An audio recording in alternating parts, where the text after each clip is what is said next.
Vous êtes face à une vieille porte délabrée, tombant en ruine sous vos yeux, en plein urbex. Complètement seul, vous arpentez avec hésitation ce long couloir qui s'ouvre devant vous. Lorsque vous l'apercevez pour la première fois, cette ombre que votre instinct vous crie de fuir. Perdu dans ce dédale inconnu, vous vous mettez à prier pour que vous puissiez vous en sortir.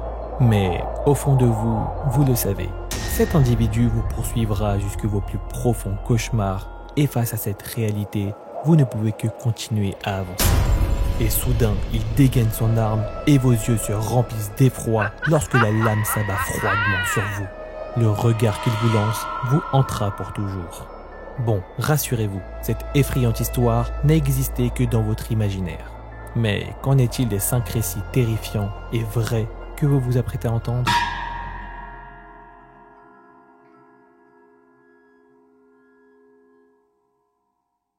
Bon, pour ce premier récit, nous allons devoir parcourir quelques kilomètres pour aller jusqu'aux États-Unis, pays dans lequel se passe cette histoire. Et c'est pendant l'été 2023 que Lauryn, notre protagoniste, se voit mutée dans une grande ville du Midwest en raison d'un nouveau poste au sein de son entreprise. Alors que son conjoint, lui, poursuit son travail en Californie, Lauryn prend la décision de louer un studio dans un immeuble nouvellement rénové, niché au cœur d'un quartier animé du centre-ville. Elle ne pouvait vraiment pas rêver mieux. L'appartement, même s'il est un petit peu modeste, offre un cadre vraiment hyper agréable. L'immeuble est sécurisé, les couloirs intérieurs et le hall d'entrée sont soignés. Bref, jusque-là, tout est parfait. Faisant partie des premiers locataires de cet édifice fraîchement rénové, Lauryn savoure les avantages de sa nouvelle vie. Le quartier lui plaît énormément et les voisins, tout aussi discrets qu'elle-même, contribuent à une ambiance vraiment sereine. Mais vous l'aurez compris, ce n'est pas pour ça qu'on vous raconte cette histoire ce soir. Alors que tout se passait pour le mieux, l'arrivée d'un nouveau voisin nommé David marque un tournant de cette quiétude.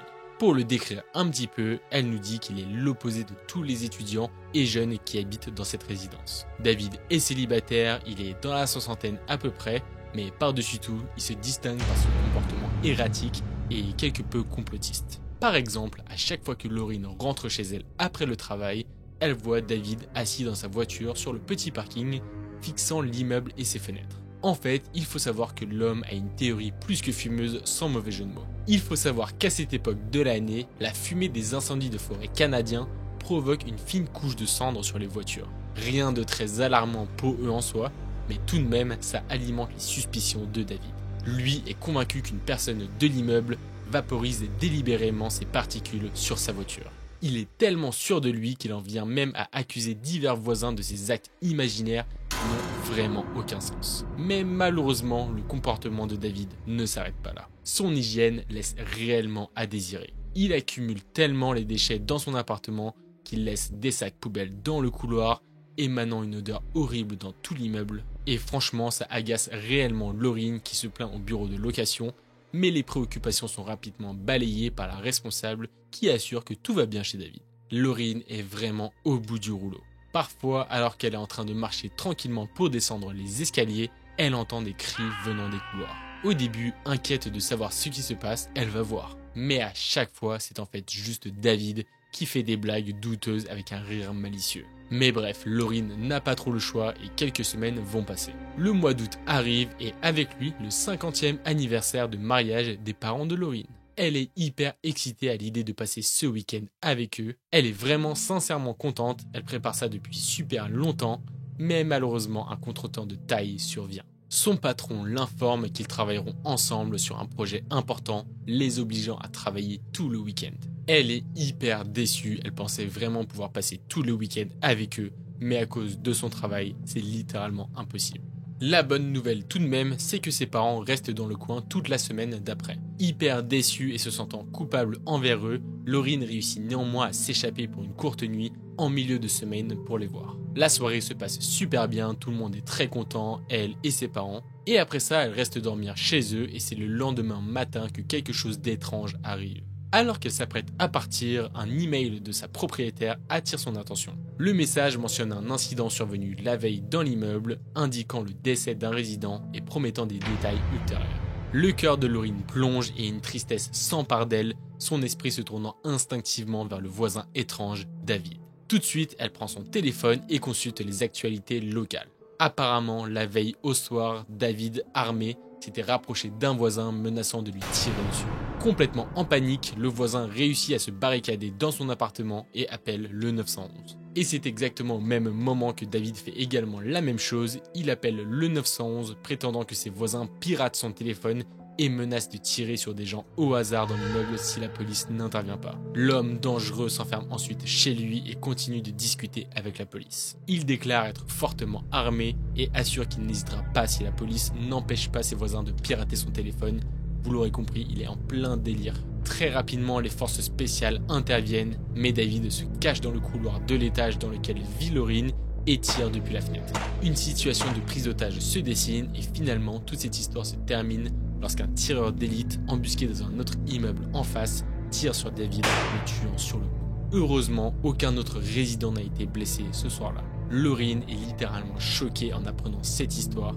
De retour chez elle plus tard ce jour-là, Lauryn découvre un immeuble criblé de balles, les voisins d'ordinaire discrets partageant les étreintes, des pleurs et des vidéos qu'ils ont pris pendant leur cachette. Après cette histoire, Lauryn se rend compte qu'elle s'est déroulée le seul jour où elle n'était pas censée être chez elle. Elle ne peut pas s'empêcher de remercier le destin d'avoir littéralement provoqué cette chaîne d'événements, l'évitant ainsi d'être confrontée à cet individu ce soir-là, parce que après tout, elle ne saura jamais ce qui se serait passé si elle avait croisé le chemin de David ce soir-là.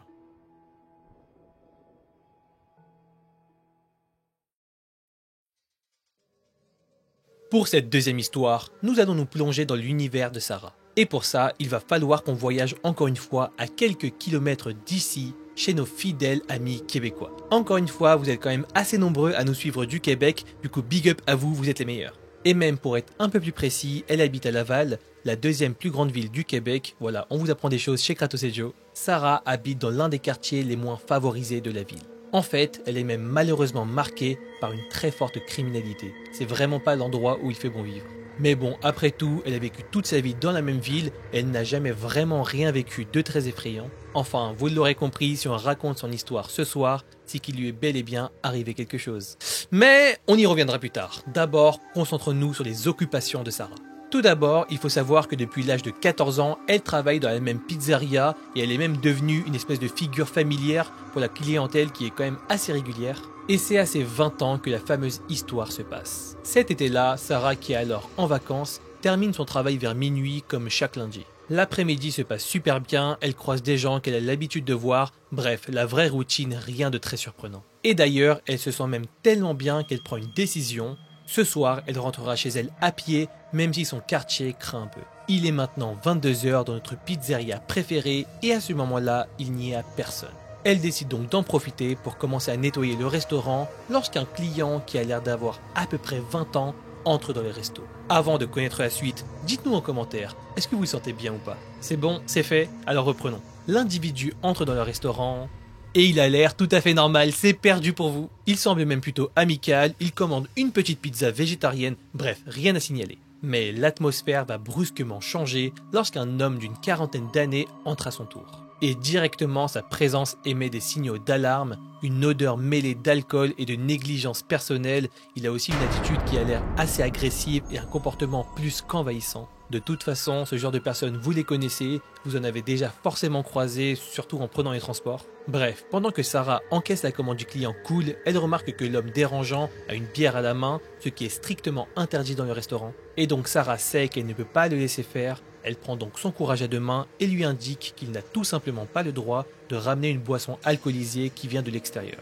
Et là, surprenamment, sans trop contester, il dépose simplement sa bière à l'extérieur, mais revient dans le restaurant et commence à s'en prendre aux clients sympas. En l'occurrence, il a une obsession, il veut dormir chez lui. Et quand on vous dit qu'il insiste vraiment. C'est à un tel point que ça devient presque insoutenable pour la jeune femme qui est quand même soucieuse de la sécurité de ses clients. Elle lui suggère donc furtivement, à un moment où notre amie relou n'écoute pas, d'attendre dans sa voiture. En plus de ça, elle lui dit même qu'elle sortira elle-même pour lui donner sa pizza végétarienne une fois prête. Bon, le plan s'enclenche enfin et tout se passe très bien.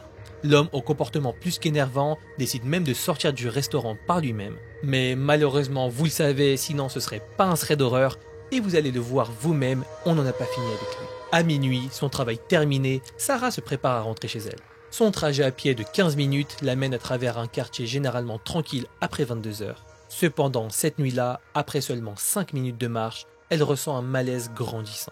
Pour rester en alerte, elle fait la stratégie que beaucoup d'entre vous connaissent certainement, elle éteint la musique de ses écouteurs. Et soudain, c'est un cri odieux qui vient percer le silence de la nuit.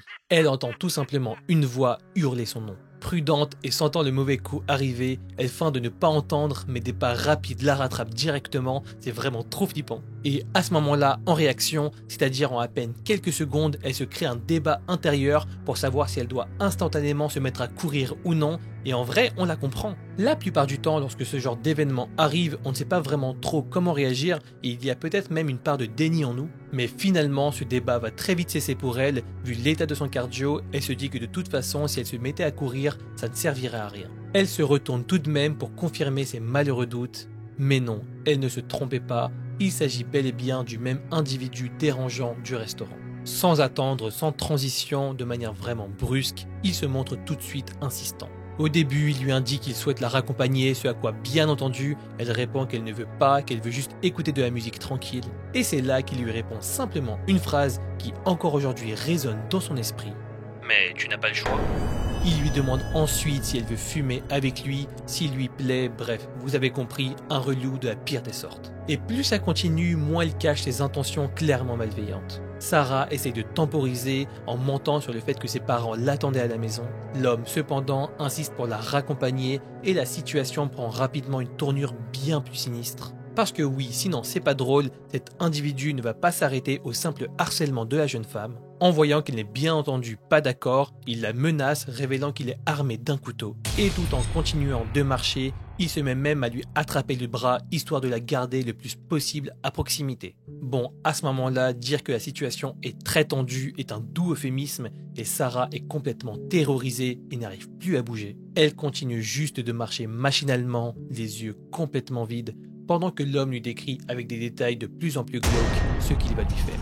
Franchement, on ne sait pas vraiment si vous arrivez à vous imprégner de la situation, mais c'est clairement quelque chose d'horrible. Et au bout d'un moment, l'homme sort son téléphone et appelle un ami à lui. Et pendant ce temps, Sarah marche un peu au hasard, elle n'a qu'un seul but en tête, c'est que l'homme ne découvre pas où elle habite. Et alors qu'elle fait de son mieux pour essayer de le distraire pour partir, son complice les rejoint. Exactement le même feeling avec lui, il est tout aussi bizarre et a l'air tout aussi malveillant. Les deux hommes commencent à discuter, font des messes basses, puis sortent également des substances illicites de leur poche. Il n'y a vraiment rien qui va dans cette soirée. Et c'est là qu'elle le voit. Alors d'après vous, qu'est-ce qu'elle a vu? Eh ben c'est simple, un bref moment de relâchement. C'est alors qu'elle se met à courir aussi vite qu'elle le peut. Malheureusement, c'est réellement le pire moment de sa vie parce que les deux hommes la rattrapent avec une facilité déconcertante. Ils la maîtrisent à nouveau, encore une fois en racontant cette histoire, on se rend compte à quel point elle est horrible. Le premier gars chelou commence à dire à Sarah qu'il n'y avait rien à faire, qu'ils iraient tous les trois chez son ami. Et c'est pile à ce moment-là, alors que tout semble perdu pour elle, que des phares de voiture apparaissent au loin. Une jeune dame, comprenant instinctivement la gravité de la situation, s'arrête à leur hauteur et les confronte, leur disant de la lâcher tout de suite tout en menaçant d'appeler la police. Les agresseurs, pris de court, lâchent enfin Sarah et s'enfuient. Cette dernière fond immédiatement en larmes et se précipite sans hésiter dans la voiture de l'inconnu. Une fois de nouveau en sécurité, Sarah remercie du plus profond de son être cette femme qui lui a probablement évité de subir toutes sortes de choses atroce. Finalement, elle est reconduite chez elle par la sauveuse inconnue qui la rassure en attendant la police. Les forces de l'ordre arrivent à leur tour, révélant grâce aux caméras de sécurité de la pizzeria que, bien entendu, l'agresseur initial est bien connu pour des actes criminels qu'il a fait dans son passé. Et Sarah, complètement traumatisée mais soulagée, n'a plus jamais revu ces hommes depuis cet incident. On vous l'accorde, c'est quand même une conclusion qui est assez triste et peu optimiste, mais elle ne prendra plus jamais de risques inutiles et rentrera toujours en voiture la nuit.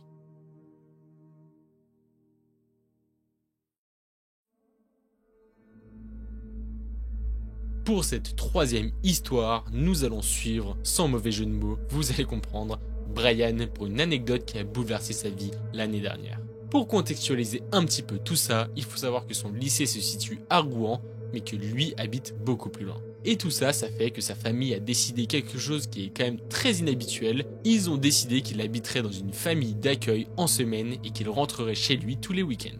Tout ça, donc, vous l'aurez compris, dans le but d'éviter les longs allers-retours vers sa ville d'origine. Mais bref, revenons-en à son récit qui se déroule un lundi.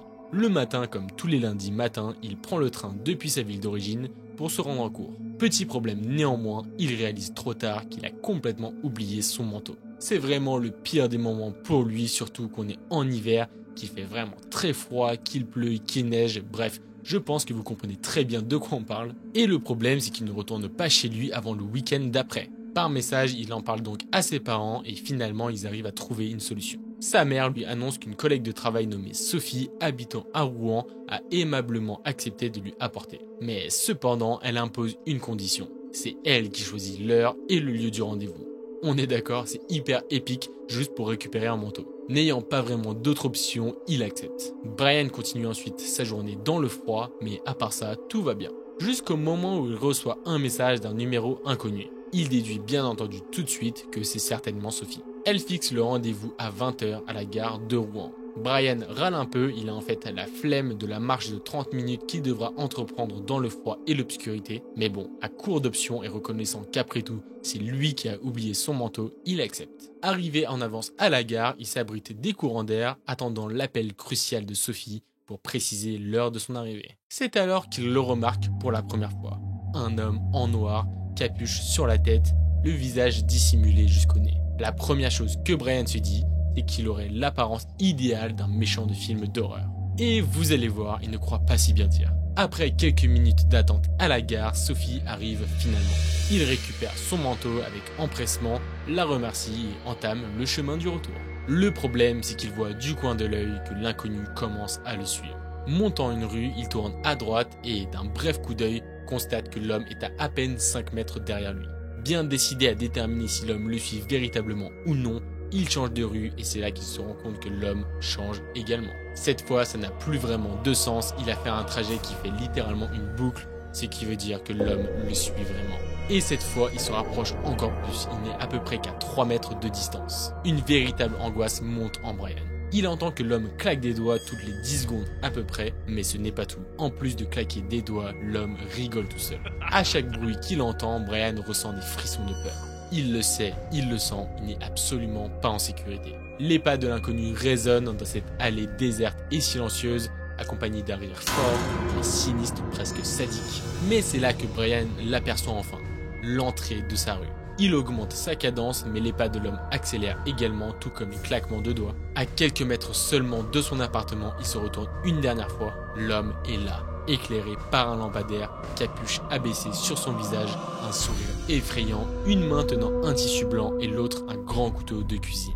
Pétrifié, Brian se met à courir alors qu'il entend l'homme derrière lui faire de même. Au bout d'un moment, il a presque l'impression de sentir que l'homme donne des coups de couteau dans le vide alors qu'il rigole en même temps. Finalement, alors que Brian court à toute allure, il finit par accéder à son hall d'entrée et verrouille la porte le plus rapidement possible. En pleurs, Brian est pétrifié par la dernière image qu'il voit de l'individu. Un homme au regard complètement flippant, le fixant à travers la porte, un grand sourire au visage et un grand couteau dans la main. Sans attendre, Brian se précipite chez lui et s'enferme dans sa chambre. Après cette histoire, il ne va pas arrêter de repenser à cette histoire à chaque fois qu'il sort de chez lui et qu'il va au lycée, mais heureusement, il ne l'a jamais recroisé. Et même si cette histoire date maintenant un petit peu, l'homme dans le tournant lui faisant un signe hante ses pensées. Bien que la traque s'achève là, il garde une peur persistante de la gare et de recroiser un jour cet inconnu. Une histoire qui finalement restera gravée à jamais dans sa mémoire.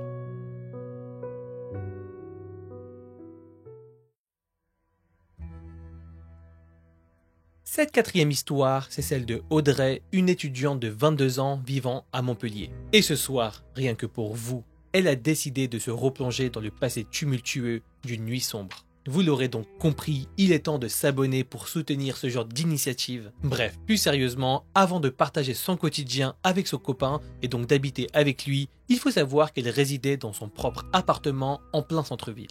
Son copain, lui, habite un peu plus loin car il est à 20 minutes à peu près en tram, donc 30 à 40 minutes de marche environ de là où habite Audrey. Le truc, c'est qu'il a un métier plutôt peu conventionnel, il fait du stand-up, on est d'accord, c'est super cool, et tous ces spectacles se déroulent dans le centre-ville de Montpellier. Tous les comédie clubs sont là-bas, c'est donc finalement un lieu dans lequel il est très souvent. Et donc tout ça réuni, ça fait que c'est quand même très pratique pour lui de passer la nuit chez sa copine. Ça l'arrange quand même vachement plutôt que de rentrer à l'autre bout de Montpellier dans son appartement. Mais pour une raison ou une autre, le fameux soir où se passe notre histoire, Audrey a envie de dormir seule. Elle a besoin de se retrouver seule, de ce moment d'intimité, et donc elle le dit tout simplement à son mec, qui se trouve justement ce soir-là au centre-ville, et bien entendu, il respecte sa décision. Mais bon, elle lui précise quand même que si la soirée déborde un peu et qu'après son spectacle, il boit un peu trop avec les autres comédiens, elle préfère quand même qu'il vienne chez elle, au lieu de passer 30 minutes à rentrer chez lui. Bref, la soirée s'écoule, Audrey qui est complètement crevée,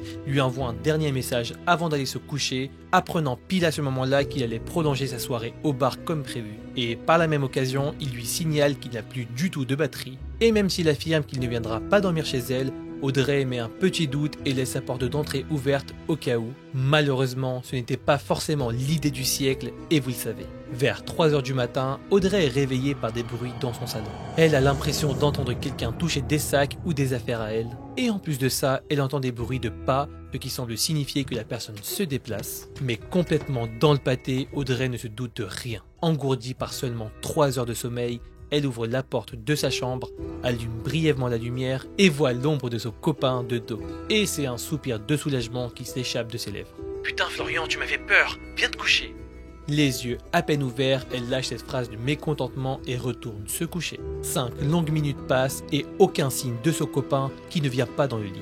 Perplexe, elle se relève une deuxième fois, va dans le salon et ne voit personne. La salle de bain est également vide, elle retourne une deuxième fois dans le salon et c'est là qu'elle réalise que sa porte d'entrée est grande ouverte. À ce stade de l'histoire, elle se dit que c'est un peu bizarre, mais bon, connaissant les tendances un peu alcoolisées de son copain à l'époque, elle se dit qu'il est sûrement venu puis reparti par culpabilité et également par crainte de sa réaction.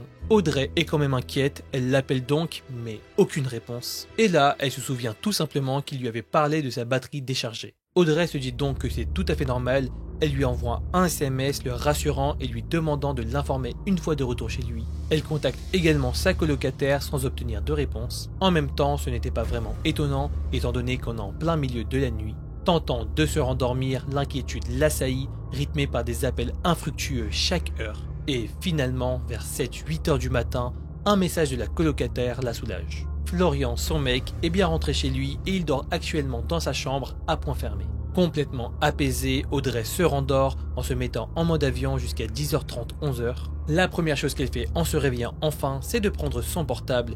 Et là, elle voit avec effroi qu'il y a une dizaine d'appels manqués et plein de messages Snapchat qui déferlent et qui lui font froid dans le dos. Son mec, mort d'inquiétude, affirme ne jamais être passé chez elle la nuit dernière. Il a en fait été ramené en voiture par une amie à 1h du matin. Complètement figée dans son lit, elle comprend donc qu'un inconnu s'est introduit chez elle et pire encore, elle se rend même compte qu'elle a parlé avec lui. Audrey se lève d'un coup et constate avec effroi que plusieurs affaires à elle ont complètement disparu. La confusion, les malentendus et les scénarios potentiels s'entremêlent dans son esprit. Elle repense au moment où elle a en fait littéralement confondu son copain avec un parfait inconnu venu pour la cambrioler. En y repensant des années plus tard, cette situation la fait un peu rire, mais sur le coup, ce souvenir la terrifie. Bref, aujourd'hui, c'est une sorte de gratitude mêlée à de la terreur qui la parcourt, songeant à ce qui aurait pu se produire si elle avait réagi différemment. Aujourd'hui, elle vérifie bien entendu toujours que sa porte est fermée à double tour, consciente des fragilités de la sécurité nocturne.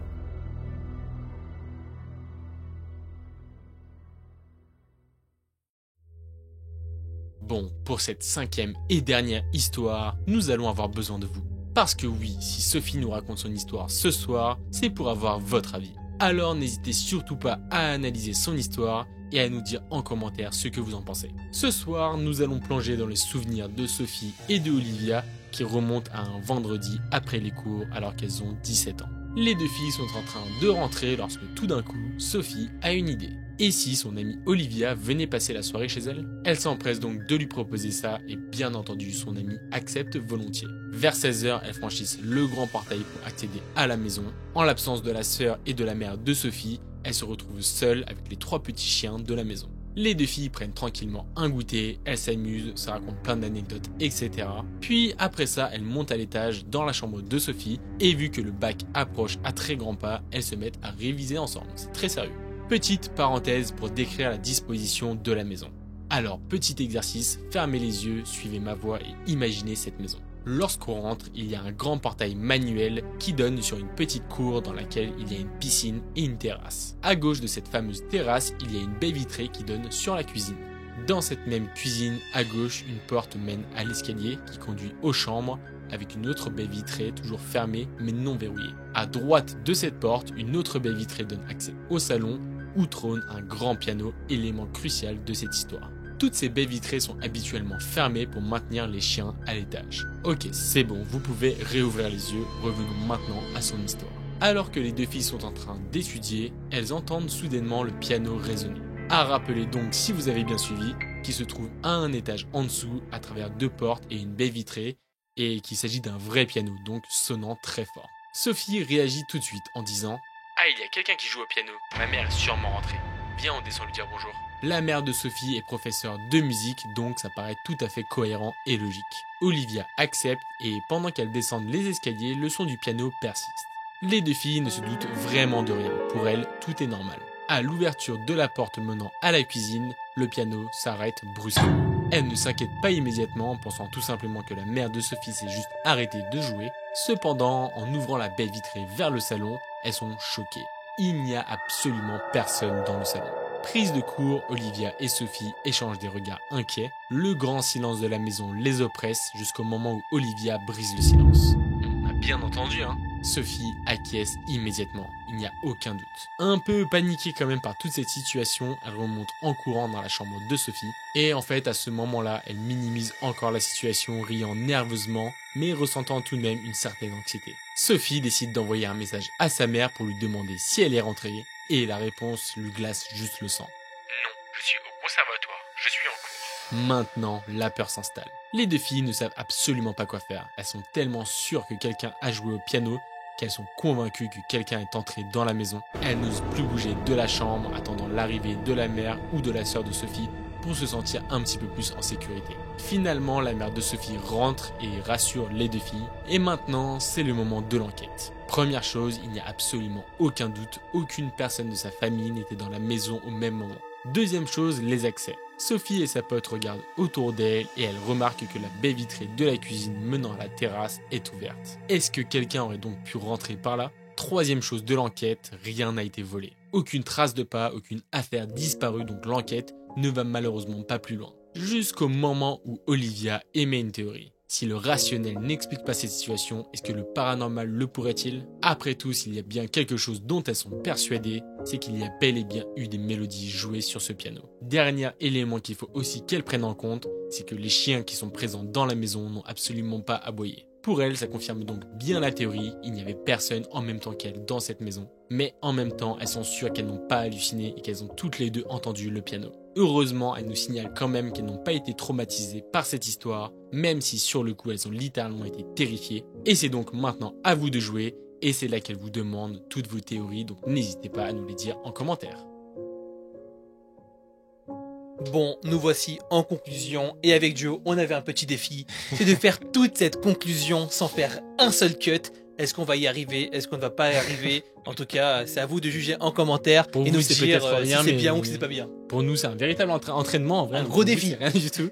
Et du coup, on disait qu'on allait débrief cette dernière histoire, cette 5e histoire. Qu'est-ce que tu as à dire, Joe, sur cette histoire? Bah franchement, c'est assez intéressant. C'est un point de vue qu'on n'a pas beaucoup eu, je pense. En tout cas, quand on nous raconte des histoires, le fait de nous vraiment nous demander comme ça, de but en blanc, ce qu'on en pense et donc ce que vous en pensez. Donc c'est hyper intéressant. Nous, on a hâte de savoir ce que vous en dites en commentaire.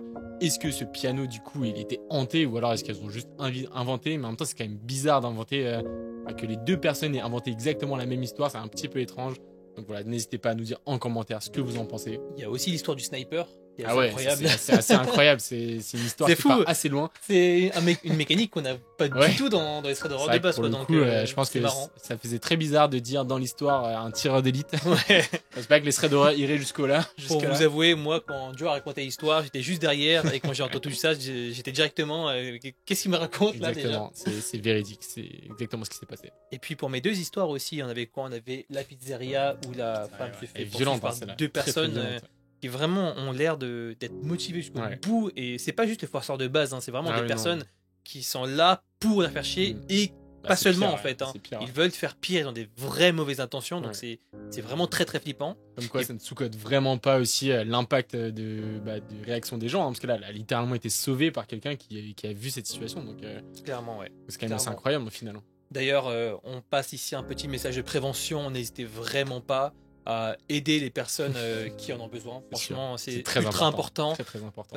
Essayons tous de faire un petit peu d'effort par rapport Mm. à ça et de ne pas se contenter d'attendre que les autres réagissent. Et Je pense justement, que c'est d'ailleurs, important. on espère aussi qu'à travers nos threads d'horreur, au final, à force d'en raconter, ben, ça a aussi un petit message de prévention. Vous savez maintenant, vous êtes un petit peu plus avertis que ceux qui n'ont pas entendu cette histoire au final, que c'est vraiment important de réagir dans ce genre de situation quand on voit quelque chose. Quoi. Donc on compte sur vous, la commu, on sait que vous êtes les meilleurs Vous êtes les bestes. et que vous allez réagir.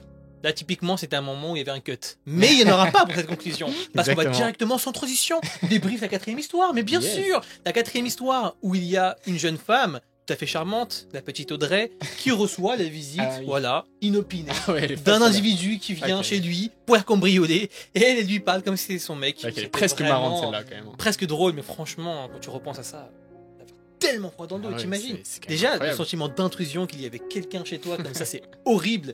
Mais en plus, tu te dis, mais en fait, si le mec il voulait m'agresser ou faire quoi que Ouais. ce soit, bah, C'est vrai. il aurait totalement pu. Ouais, C'est et quand même puis- une situation et un sentiment particulier. Quoi. Et puis C'est vraiment fou. le fait de lui avoir parlé aussi comme si c'était à son copain, ça doit vraiment faire très très bizarre. Ça veut dire que le mec a compris qu'elle a Ouais. confondu avec quelqu'un, parce qu'il que a pas paniqué, même quoi. après, ouais, déjà il a pas paniqué. Et en plus, il a quand même pris le temps de cambrioler avant de repartir. Quoi. Genre le mec, il a Enfin, c'est un assez culot incroyable. d'acier. Quoi. C'est Assez incroyable. incroyable comme histoire, j'avoue. Bref, en tout cas, si vous avez apprécié cet épisode, n'hésitez pas à nous Et ça dire conclut. en commentaire. Et c'est conclu d'ailleurs. Et qui est cette assez original. intro, on espère que vous aimez toujours C'est aussi vrai, les intros. On espère toujours, parce qu'elles sont quand même toujours très différentes. Donc n'hésitez pas à nous dire en commentaire ce que vous en avez pensé et de ces 5 histoires aussi, parce qu'on pense que c'était quand même pas mal. Et, Ouais.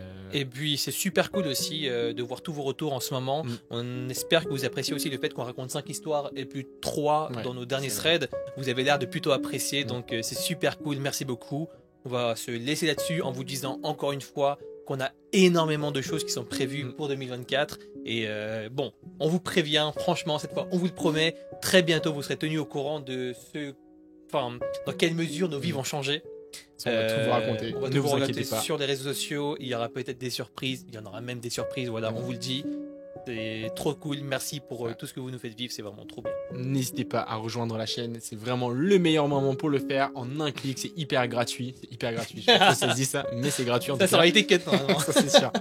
C'est gratuit, vous avez juste à appuyer sur ce petit bouton rouge et à activer la cloche parce qu'il y a énormément de contenu qui va arriver. Donc, comme vous l'avez compris, dans les prochains temps, c'était Kratos et Les réseaux Joe. sociaux, les réseaux sociaux. Les réseaux sociaux, on a oublié les réseaux sociaux. C'est Kratos et Joe qui vous présentent les réseaux sociaux. Exactement. Ils avaient juste là à l'écran. Notamment TikTok, Instagram et Discord, là où on est très actifs. Et Spotify aussi, nous on n'oublie Ouais. pas Spotify. Spotify, le petit dernier en date, que vous semblez aussi beaucoup apprécier. D'ailleurs, beaucoup d'abonnés de Spotify ne nous connaissaient même Ouais, pas c'est vrai. sur YouTube. Donc, si vous passez par là et que vous venez de Spotify, bienvenue à vous sur la Mm. chaîne. Vous êtes des grands ouf. Et nous, on va vous souhaiter une excellente soirée. Pour être honnête avec vous, on va aller regarder Godzilla. On espère qu'il va être bien. Ouais. C'était Joe et Kratos. Et on se dit à la prochaine pour une nouvelle vidéo. Ciao. Et c'est une fin de conclusion Et de conclusion. et de tournage. Ciao. Et de conclusion. Yes. Et de son copain, son copain, son copain, son copain. Ah putain, j'arrive pas, j'ai du mal. Son copain.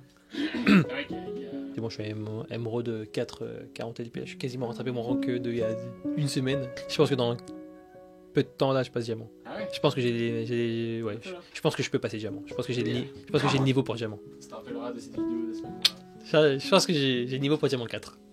Après on verra, mais vas-y. En vrai, bon, Si tu veux mettre ça en bloopers, 24 minutes, retiens.